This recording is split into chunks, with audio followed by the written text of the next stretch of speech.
here today with Mr. Bruce Maluish, Managing Director of VRX Silica. Bruce, thanks for your time. David, thank you. Firstly, can you share a little bit about the background of VRX and where its project's located? We've got 3 projects under evaluation now. 2 are 270 kilometres north of Perth, on the Perth Basin still. And the other project is 50 kilometres north of Perth at Maluish. And how advanced are they?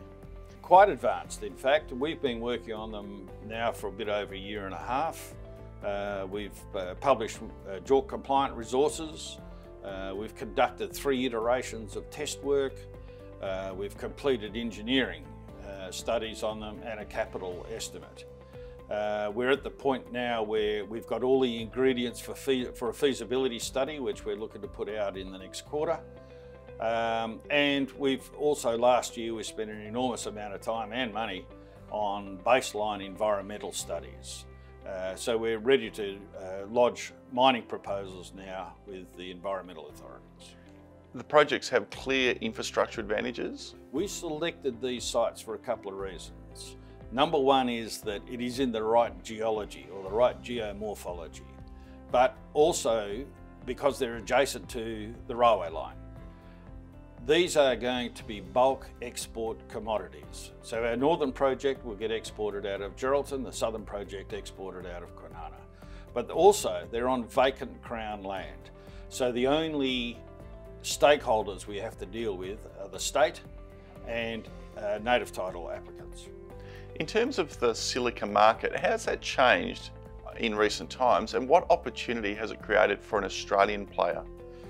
It's an interesting market. You'll be amazed where silica is used, not just in glass making, but in plastics as well, and significantly in the foundry industry, and also as frac sand into the fracking oil and gas industry.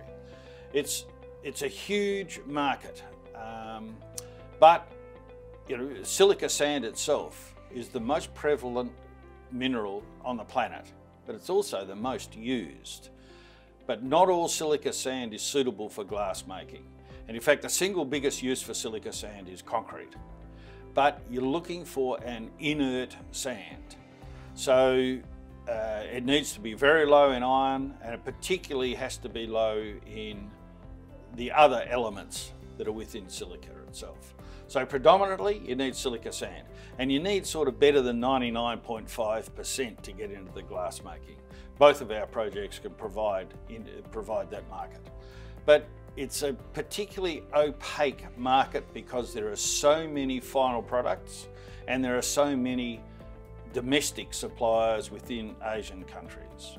So we've been talking to quite a number of companies, but they're spread between Thailand, Malaysia, Philippines, Vietnam, Taiwan, and China, Japan, Korea. So we've been talking to companies in all of those countries with an enormous amount of interest. What has happened in the last few years is the supply of silica sand is steadily declining. Now, in many cases, it's because its traditional source was dredging in freshwater rivers.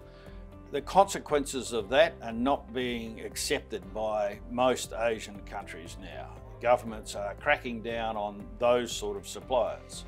And most often that is where good quality sand has been sourced. Other sources are hard rock quartzite or hard rock quartz that is being crushed and ground up to create sand, and consequently very expensive. But as a consequence of the dwindling supply, the price has steadily increased to the point where it can now cover the shipping cost from Australia and leave a margin.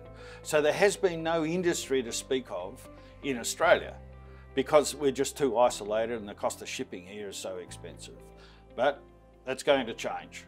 And I think we're leading the pack there when it comes to sourcing large deposits, and we're in the hundreds of millions of tonnes. We've got extremely large deposits.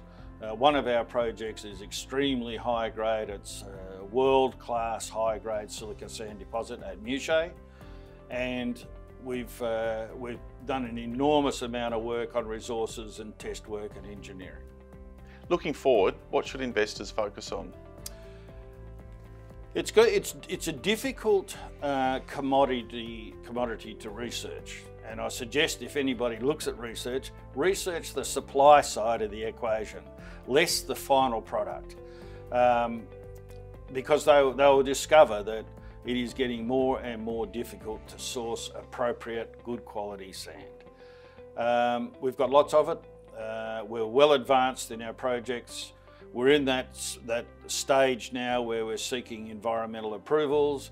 We've done an enormous amount of work to get to that point, and we're looking to get into production as soon as we possibly can. Stars are aligning for VRX. Bruce, thanks for your time.